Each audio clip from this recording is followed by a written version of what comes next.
الحمدللہ۔ سورہ الفاتحہ قرآن پاک کی اہم ترین سورت۔ اس کی اہمیت کا اندازہ اس بات سے ہوتا ہے کہ نماز کی ہر رکعت میں اس کو فرض کیا گیا ہے۔ اس سورت کے بہت سارے نام ہیں: الفاتحہ، الشافیہ، الکافیہ، ام الکتاب، اساس الکتاب۔ اس سورت کو 3 حصوں میں تقسیم کیا گیا۔ پہلی 3 آیات اللہ کے لیے، آخری 3 بندے کے لیے، اور درمیانی رب اور بندے میں مشترک۔ حضرت ابو ہریرہ رضی اللہ تعالیٰ عنہ سے روایت ہے کہ جب بندہ کہتا ہے الحمدللہ رب العالمین تو اللہ تعالیٰ فرماتے ہیں حمدنی عبدی۔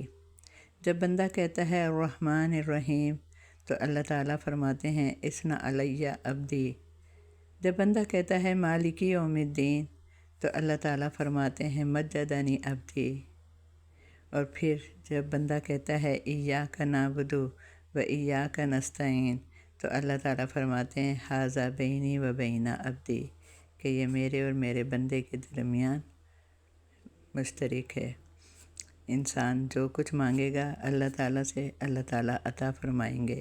ایاک نعبد، ہم صرف اور صرف تیری عبادت کرتے ہیں، و ایاک نستعین، اور ہم صرف تجھ ہی سے مدد مانگتے ہیں۔ یہ بہت بڑا ایک وعدہ ہے اور دعویٰ ہے جو ہم اللہ تعالیٰ سے ہر نماز میں کرتے ہیں۔ اللہ تعالیٰ ہمیں عملی طور پر اس کی توفیق عطا فرمائے کہ ہم اللہ تعالیٰ کے بندے ہو کے رہیں اور اللہ تعالیٰ ہی سے مانگیں جو کچھ بھی مانگنا ہے۔